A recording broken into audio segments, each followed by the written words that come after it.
recording from now on. So this is exam 3, final exam prep. And I'm going to share my screen here.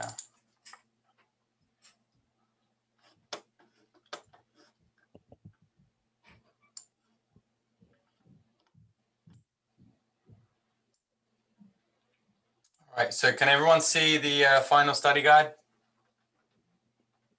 Yes. Yep, great. Yes. So it says know the definitions of muscular strength, muscular endurance, and cardiovascular endurance. What are those? Those are way back at the beginning of the year, we talked about definitions. Can anyone remember those?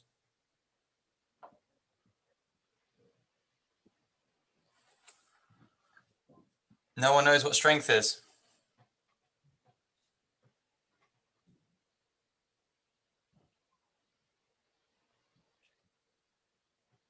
It's going to take a The while. maximum force that a muscle can exert against some form of resistance in a single effort. That is the exact answer you want to put. That is great. Good job. I can't tell who's answering this stuff as I'm looking at several screens at the same time, but good job. So what is muscular endurance? If that was muscular strength, what's muscular endurance?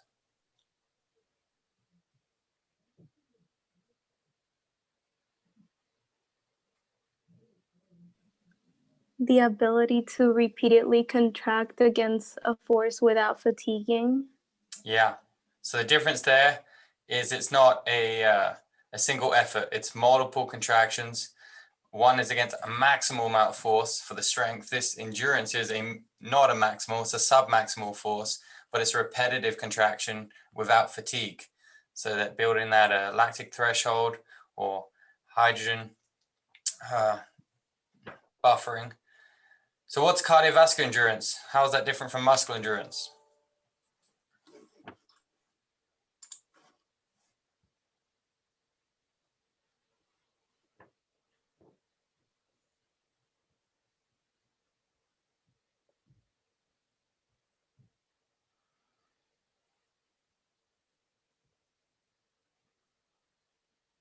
What systems are working? Cardiovascular.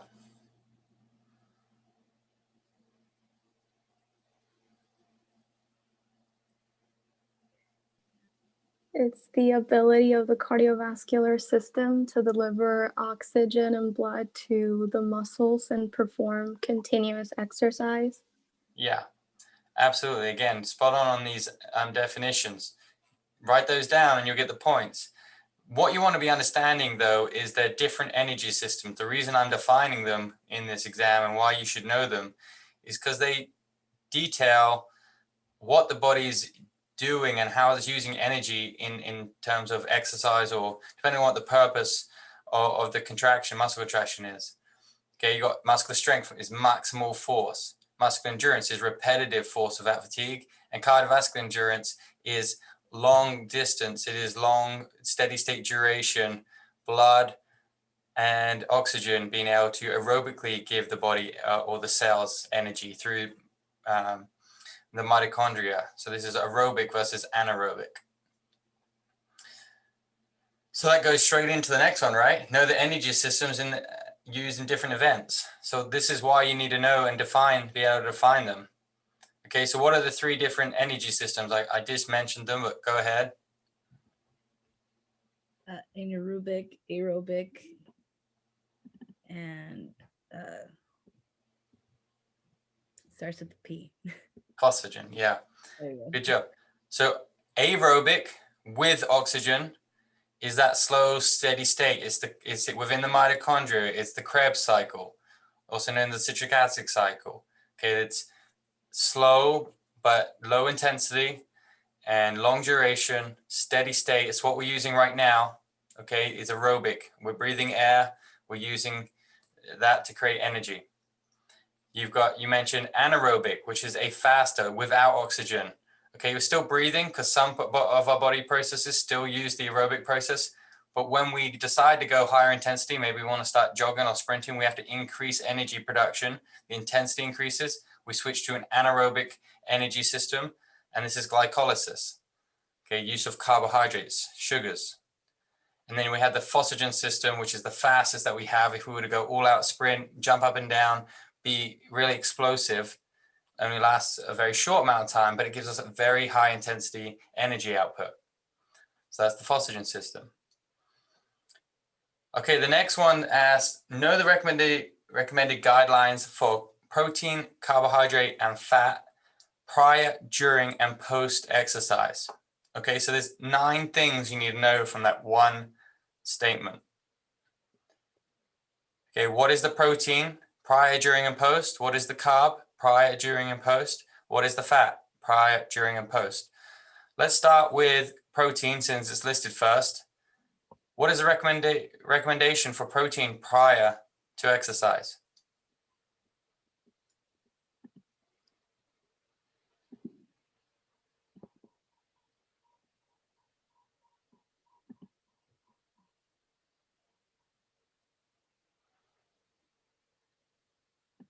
Crickets.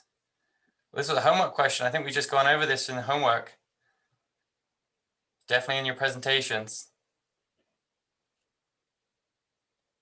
There's a ratio of protein to carbohydrate that is great for absorption because the carbohydrate releases insulin, which is anabolic. It helps the uptake. So there's so much protein with so much carbohydrate is the recommendations. Anyone, that's a clue. Anyone got it?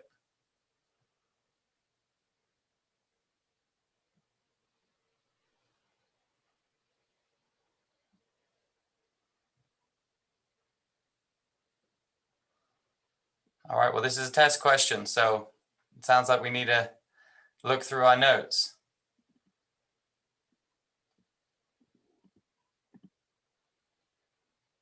Six grams of essential amino acids, which is found between 15, 20, maybe 25 grams of protein. Remember, there's essential and non-essential amino acids. We want a minimum of 6 grams of essential amino acids with 35 grams of carbohydrate, 2 to 4 hours prior to exercise.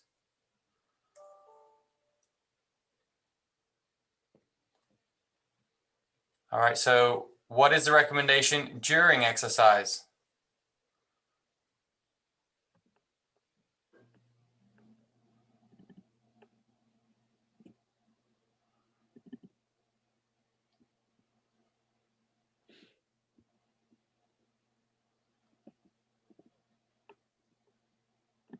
It's going to take a while to get through this.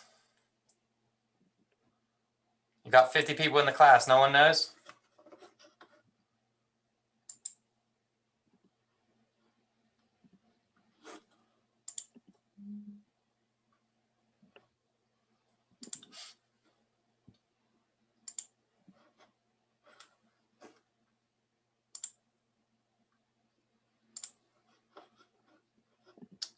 All right. Well, look at branched chain amino acids, which comes under something we'll talk about in a little bit, which is the central fatigue or the theory of central fatigue during exercise. So that's what I'll tell you. You can look it up. And the recommendation post-exercise would be the same as pre. Okay, that's 6 to 10 grams of essential amino acids, which you'll get from 15 to 20, 25 grams of protein with the 35 grams of carbohydrate. Let's move on to carbohydrate then. What is the recommendation prior?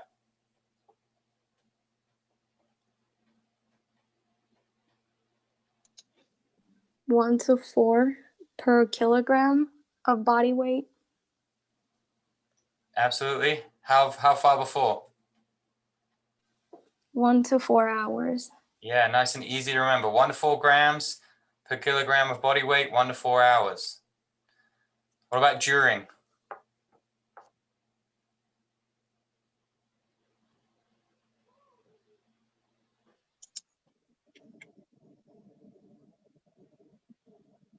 So if it's more than 1 hour, 30 to 60 grams of carbohydrates. Absolutely, good job. You only really need to do this if you're going to be high intensity for over an hour. So these are where the sport drinks come in versus just drinking water. Okay, 30 to 60 grams an hour. So about every 15 minutes, you're taking a few ounces down of a sports beverage if you're going to be going over an hour long. What is the post recommendation for carbohydrate? 1 to 2 grams per kilogram. It is. How often or how soon after? Every hour for 4 hours. Correct. Yep. 1 to 1.2 grams for every kilogram of body weight every hour, 4 hours would be the best way to recover and replenish glycogen stores. What about fat? Is there any recommendations for fat prior?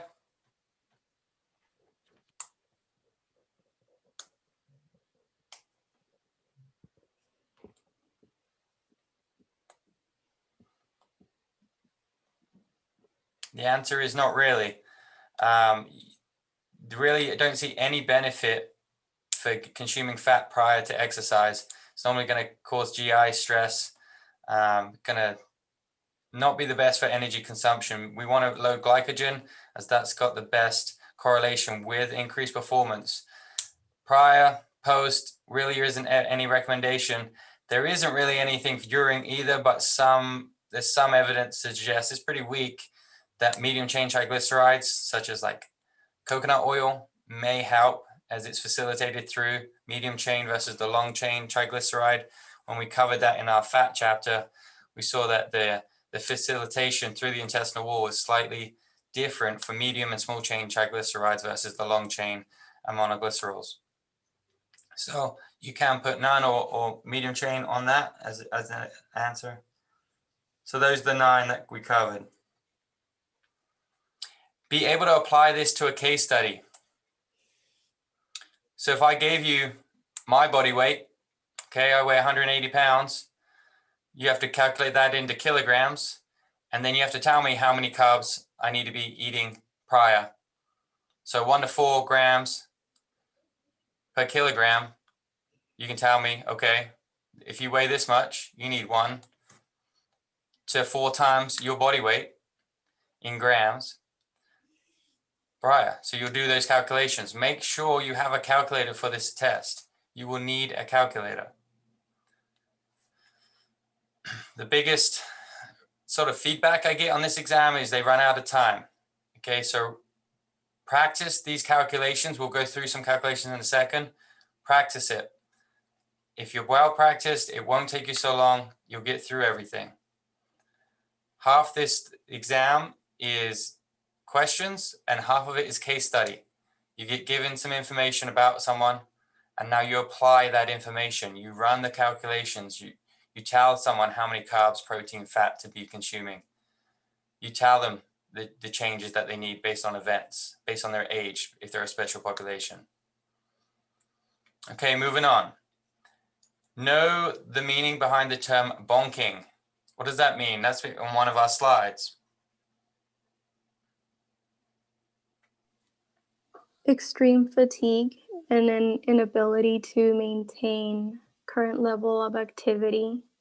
Yeah, absolutely. So this happens when we do ultra endurance events.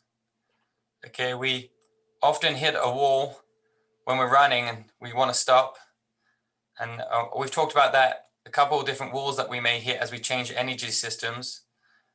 But bonking is like the final wall that you hit when you are depleted of all muscle glycogen, all liver glycogen, and you can no longer continue providing your cells energy at any intensity, and you collapse. You stop producing energy at that rate, and that's called bonking. So you pretty much fail at that point. No, train low, compete high theory. What does that mean, or what refer to?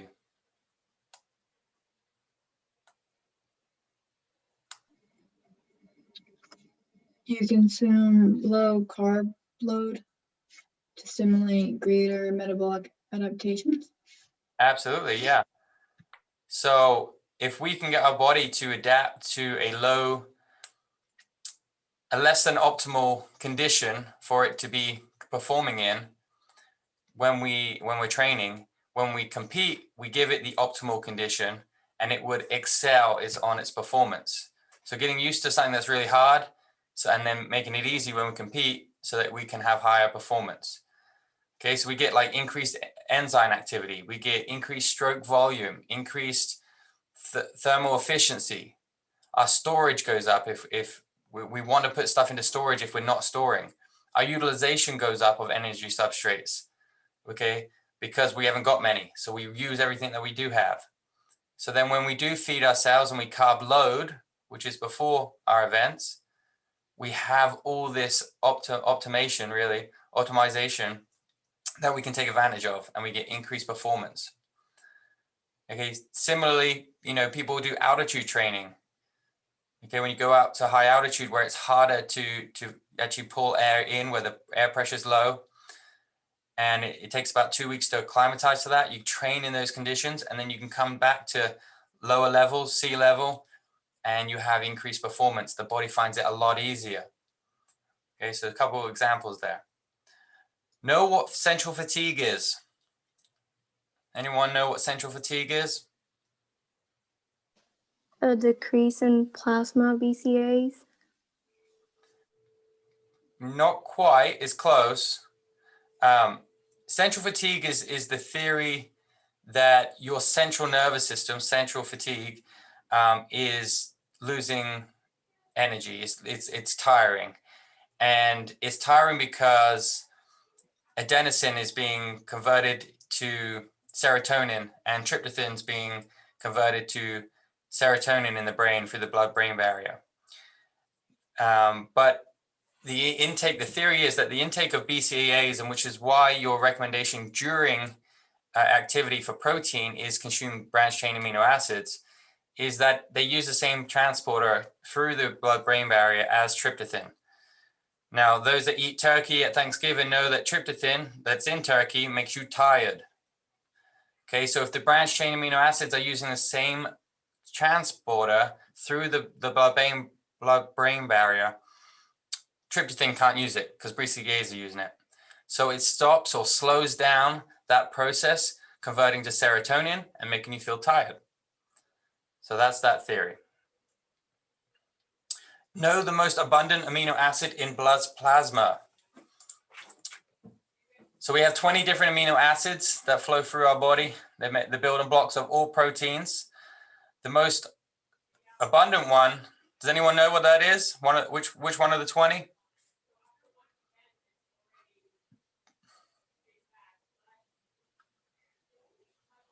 I'm pretty sure it's in the slide somewhere. It's Glutamine? Oh, someone was going to say it, maybe? Glutamine.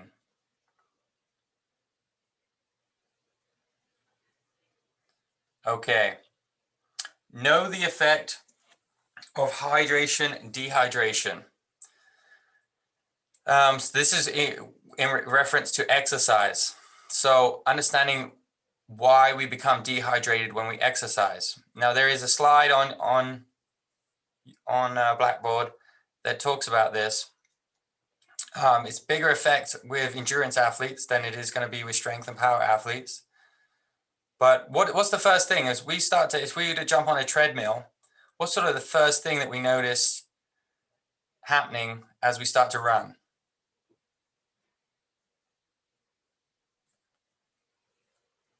What sort of physiological changes are going to happen in the body? Increase heartbeat. Yeah, your heart rate is going to increase.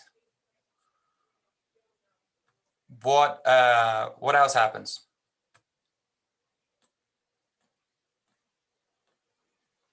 Sweating.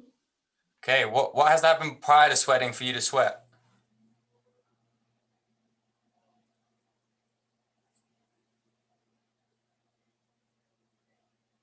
What does sweating do? Cools you down. So what has to happen for you to sweat? Your body temperature rises. Yeah. So exercise elevates your body temperature, which then makes you sweat. Okay. What is profuse sweating? If we talk about doing this long term, a lot of sweating is going to pull hydration out of the body. And what lowers because of that? What takes the hit?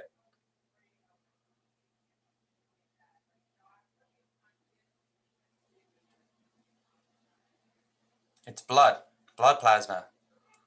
So you actually decrease the amount of blood volume you have, because mainly blood is majority water.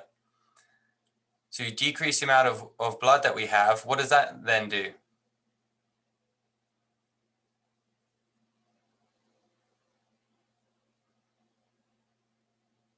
What do your muscles need?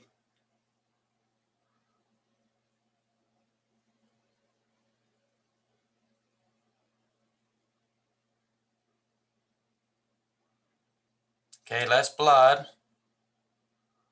We got less cardiac output, so less blood being pushed out of the heart. And what's the blood carrying?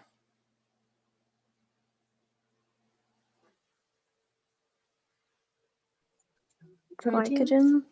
Oxygen, yeah, glucose, nutrients. It's going to supply oxygen, it's going to supply nutrients. Okay, so we got decreased supply to the muscle cells. And what does that mean? What's the end result? A decrease in performance. Yeah. Okay, so you got to understand that what's happening, why it's happening, and the result. We start running, our body starts to heat up. As the muscle contractions occur, the body elevates temperature. We try to reduce that temperature by sweating. Okay, the longer this goes on, the more water we lose, more hydration we lose, which takes a toll on the blood plasma in the body, which then decreases cardiac output, decreases supply to the working muscles, and then decreases performance. That's why they say 2 to 3% dehydration is going to decrease your performance. So you need to stay hydrated, either with water or with a sports beverage if it's going to be longer duration. Okay, know how to complete calculations practice in class. Let's skip over that because I do want to talk about that in a little bit more detail, because half of this exam is going to be on that. You need to be able to practice those calculations. So we'll do that at the end. Let's move on to how to calculate hydration. So kind of on the same lines as we just talked about. If we figured out that we've lost hydration, how do we know how much we need to rehydrate? 2 to 3 cups per pound of sweat loss. Yeah. So that's just a weigh before exercise, a weighing after exercise, drinking 2 to 3 cups, 8 ounces per cup, 16 to 24 ounces per pound that you lose. Okay, so this isn't talking about every day I'm going to go to the gym and work out. This is, okay, I want to be at the best performance possible. Yeah, you weigh yourself beforehand, you weigh yourself after, understand on sweat trials roughly how much you sweat based on the temperature. Okay, this is higher level specific training. 2 to 3 cups for every pound lost. Know the physiological process involved in a person with type 2 diabetes ingesting carbohydrate. So this goes into the special populations chapter. Moving on.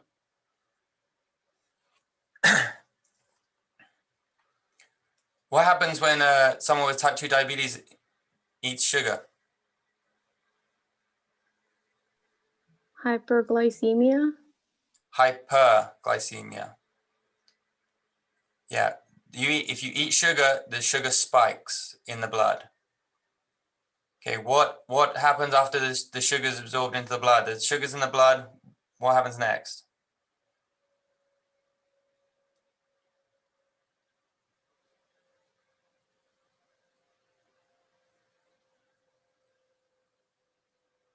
There's a hormone released from the pancreas.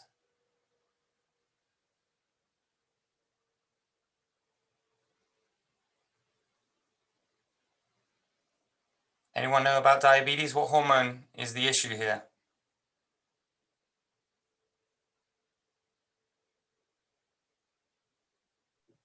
Insulin. It is insulin, good. So insulin's released, okay? We ingest carbohydrate, we get a spike in our blood sugar.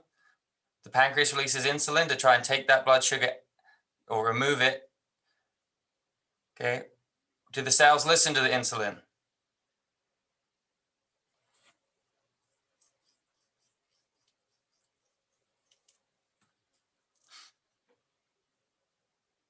What happens once the insulin's released?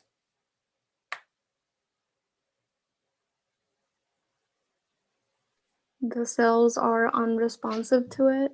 Yeah, that's called insulin resistance. That's the whole part about being type 2 diabetic. That's the issue right there.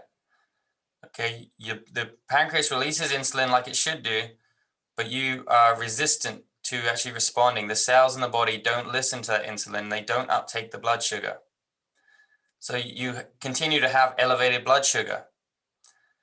The body has energy in the blood sugar, but it doesn't even know about it. The cells don't know about it because they haven't absorbed it.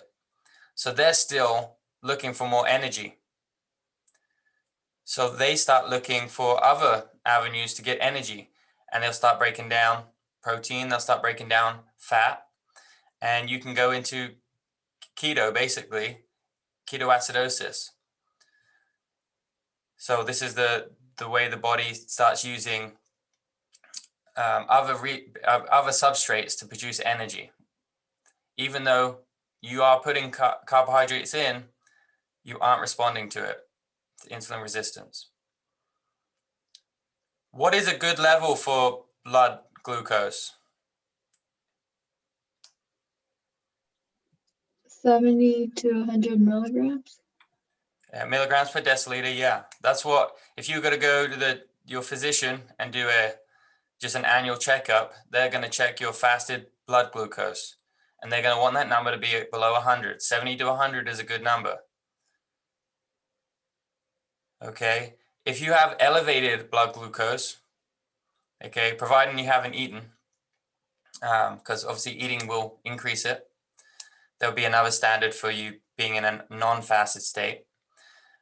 If you're diabetic though, right, and you've got a high blood sugar, it's actually a good thing to exercise. The number one recommendation if you have diabetes is to exercise. When we learned about the absorption of glucose from the blood to the cell, what insulin does is open up glucose transporters. They open up gates within the cell wall to absorb sugar out of the blood and take it into storage for use. Well, exercise does that exact same thing. So if you have elevated blood glucose, exercise would be the best thing for you to do. And that is the recommendation people give. So it doesn't really matter how high the blood sugar is, exercise is going to help it come back down. You do often need to test for ketones with this. But again, refer back to your PowerPoint to look at that information. Moving on.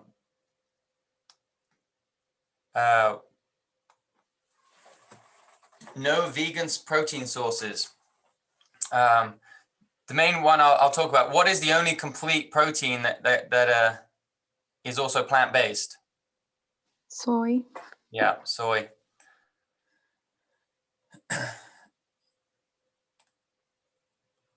So what is the most important nutrient for pregnant athletes? There's a few that are important, but the most important for proliferation of cells.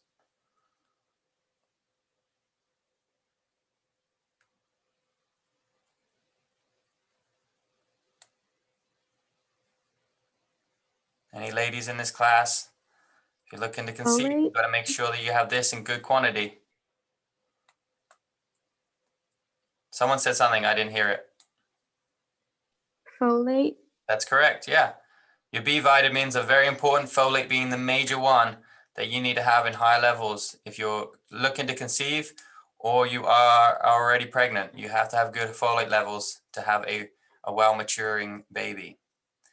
That fetus is important for cell proliferation. When it starts dividing and multiplying, that's what the vitamin you need.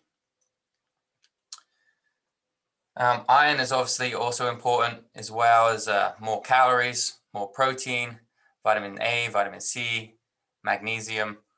And so these are actually what I want you to be aware of, the micro changes with special populations. I want you to think about older adults. What are those changes? Again, it's in that special populations chapter, PowerPoint. Older adults, what changes do they need compared to a normal adult?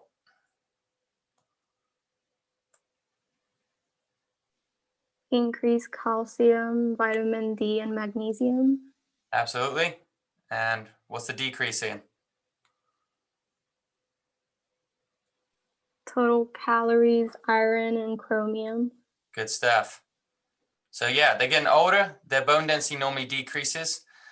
Their also ability to absorb calcium decreases. So for both reasons, they need more calcium. Vitamin D helps helps to absorb calcium. So we need to increase that. Magnesium needs to increase. And yeah, as you get older, you need to decrease calories. You're not normally as active. You're not normally as big. You don't need to fuel as many cells. You don't need as much iron, and you don't need as much chromium. We just talked about pregnant females, but again, I'll reiterate, we need more calories. Okay, as you gain weight, you normally see about 25, 30 pounds of weight gain during pregnancy. Because of that, we also need more protein. Okay, we're building at that point. We need our B vitamins, our C vitamins, vitamin A, our magnesium, and iron. Iron's very important. What about youth? What do they need? What changes do they have?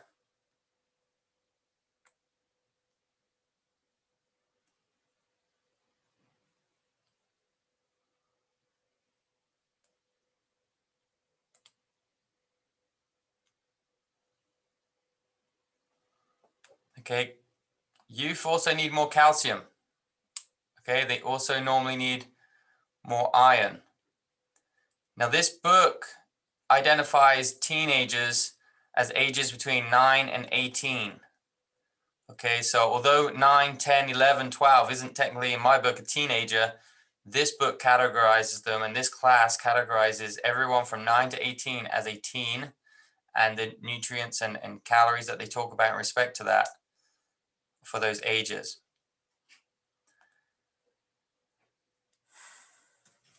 Okay, so let's go back a little bit and go to the know how to complete the calculations in class.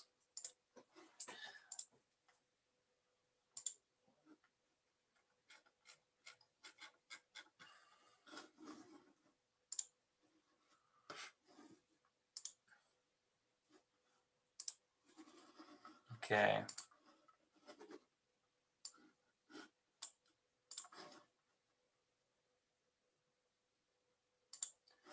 I'm going to share the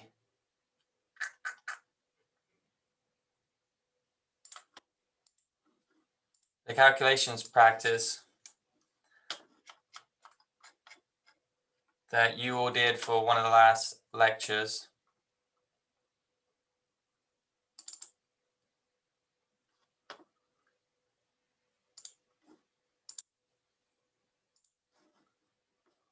Can everyone now see that? Yeah. Okay, so you can see power athlete here. Susie, a 20-year-old female high jumper, visited a nutritional consultant for advice on their diet. She weighs 180 pounds. She thinks she's overweight, likes some advice how to lose weight, better her performance. She tracks her food for 7 days. Here's the average intake. So this is just like we did in class for you when you tracked it for 5 days, calculated calories, protein, carbs, fat, and then did an average for the week. Same thing here. We got a case study, give you some information. You have to then do some calculations. Okay, so when it comes to the exam, when you're doing this, again, you can have a calculator, jotting some things down as you go through on Blackboard. If you're wrong and you just write your answer, I'm going to mark it as wrong. But if you try to show you're working out, if you have time, try to show what calculations you're making so that I can see where you go wrong and I'll give you partial credit. But again, biggest feedback on this is people run out of time. So do your best to practice these before the exam and get used to how to calculate them. Make sure you're reading the questions correctly. So first one is calculate Susie's resting energy expenditure. What you'll need is the World Health Organization calculation. Okay, we're going to use the WHO calculations. So based on her age as a 20-year-old, it would be that 14.7 times her body weight in kilograms. So make sure that you know 180 pounds divided by 2.2 because that's how you get it into kilograms. You know that calculation. Then that would be 81.8 kilograms. You plus that 469. Your resting energy expenditure 1689. Does everyone understand how you get that? Yes. Yeah. Okay. Now that's because it asks for resting expenditure. If it asks you to include the activity factor, we know we need to times it by that variable 1.6 to 2.4. Okay, so just depends on what the question is asking you. So then if you're asking for the activity factor, then you just times it there, and now you're getting a range 2717 to 4076. Round to the first decimal place.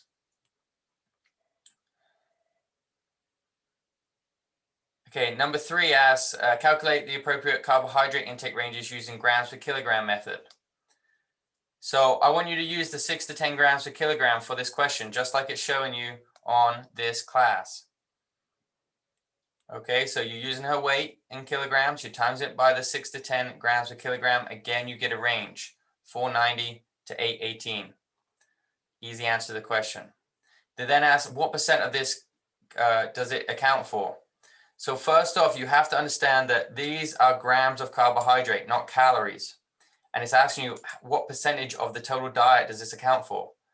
Well, first we have to figure out how many calories this equates to. So we times it by 4 because there's 4 calories for every gram. And we see that this is the range of carbohydrate in calories that they should be consuming. We then do a simple division. We do that 490 grams, which is 1,963 calories on both ends of the diet. At the high end of 4,000, at the low end of 2,700. And we get percentages. We do the same thing for the high end. 818 is worth 3,272 calories. Okay, what does that equate to based on the full diet? So then you got 4 different percentages of carbohydrate intake. That's what I'm looking for, percentages as an answer for this. It asks what percent of the diet. I want 4 answers. The next question, and if you have questions, please shout out and talk to me because this is your last chance to do so. Okay, let's make sure we know how to do this. Number 5 says calculate the carbohydrate intake using percent of total caloric intake method. Okay, so you know that as an athlete, it's slightly higher carbohydrate intake recommendation. General population, 45 to 65% of your diet. Athletes need to be higher, 55 to 65% of the diet. So 55% of the high end and the low end, and 65% of the high end and low end. It gives you those calories. Divide it by 4 to get the grams of carbohydrate. So again, we want grams as answers here, not calories. So if you just stop here, you're only getting half the marks. This isn't the correct answer. There should be 4 grammed answers. It then asks you, okay, what range would you recommend? Based on this, 6 to 10 grams per kilogram, and using the percent of diet, 55 to 65% of diet. You now have 6 answers that you have to pick 2 from to give you your range. The easiest way to do this is find the 2 lowest, okay? The lowest from this section, 490. The lowest from this section, 373. Which one is higher? You pick that one. 490 is higher. That is going to be my answer to my low end. It is the higher of the 2 lows. Then you do the opposite. You go to the highest end, 818, and the highest one here, 662. You choose the lowest of the 2 high. That way, if I have 662, it validates this. I can have 662 based on 65% of my 4,000 calories, and I can still have 662 because it's less than 10 grams per kilogram. I validated both of those equations. So here's my range, 490 to 662 that they should be consuming. Calculate the appropriate protein range. Okay, for a power athlete, now this is going to change depending if it's power or endurance. Okay, know that the protein recommendation changes from 1.2 to 2 to 1.4 to 2 on strength and power versus the endurance. So you have to understand that you're not going to be told if it's a power or endurance. You're going to have to understand, identify that by a female high jumper. High jump is a power exercise. If it's a long duration marathon runner, we know that's endurance. So again, understanding those definitions at the beginning of the exam are needed, because then the protein recommendation is going to change. 1.4 to 2 grams for every kilogram. Do the calculation. There's the range. Fat recommendation. There is no RDA for general fat. And we know that omega-3 and omega-6, we have some recommendations.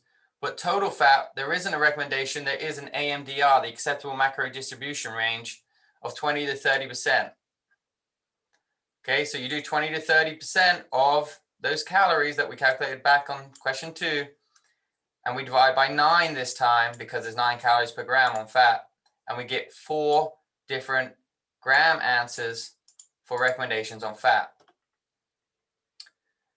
Number 9 asks you to average things. This isn't going to be in your exam, so don't worry too much about number 9. It is a little harder in its calculations. So let's move on. Knowing that you should be able to calculate fat based on what 8 is asking, percent of diet. What I want to also talk about is the sodium intake and hydration. Okay, so Susie drank 15 ounces of a sports drink during her competition that lasted 3 hours. At the end of the workout, she weighed 1.5 pounds less than when she started. How much fluid should she ingest? Well, we know 1 pound is equivalent to 16 to 24 ounces of water. So 1.5 pounds would be 1.5 times the 16 to 24. So there's your calculation. The answer there, 26 to 36 ounces of water. But you've now got to consider she also drank sports drinks during the competition. She drank 15 ounces and still lost 1.5 pounds. So she technically actually lost more than that, because she gained weight with this, but she ended up still losing weight, right? So she lost more than 1.5. She just put a little back on. So we add another 15 ounces. The recommendation, if she was to do this again, don't drink 15 ounces, drink 41 to 51 ounces. That's how we get to that recommendation. And then how much sodium should she ingest? Okay, you've got to know the big calculation here is that there are 33.8 ounces in a liter.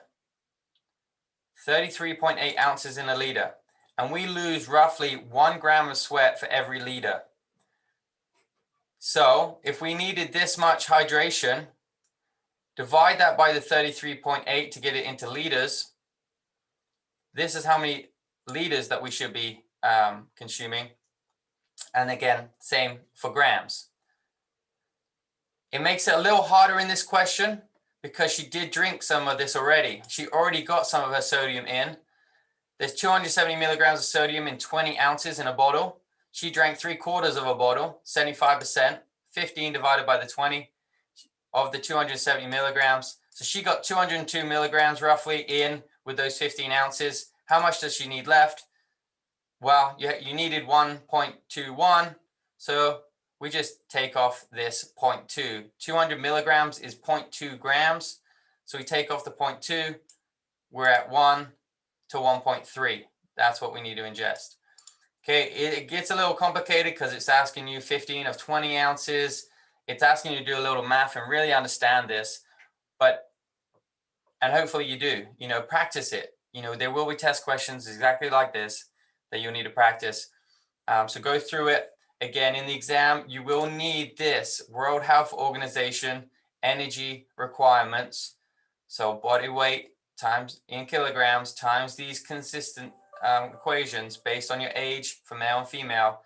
You have to pull that out, use it in your calculations, and put it in for your answers.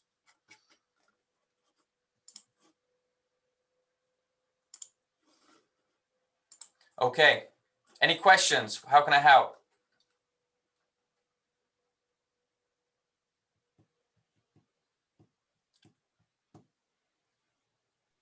Will you post this recording? Yeah, I'm putting it on my YouTube channel. Okay, thank you. Anything else? We got about 50 people in this class and only about 8 on this, so they'll probably all go to the YouTube channel. Well, good job for those that did participate, those that could give me answers. I wasn't sure who was doing it all the time because I didn't have that on my screen, but thank you for those that did answer. And it wasn't just boring with me answering everything.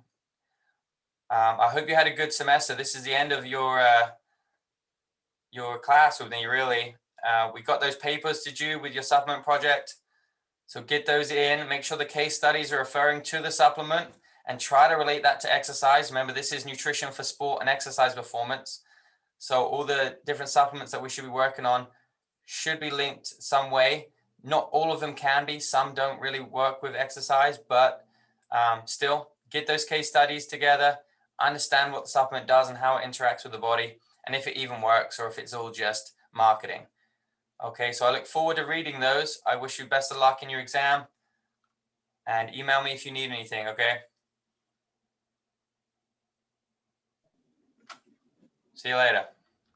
Thank you.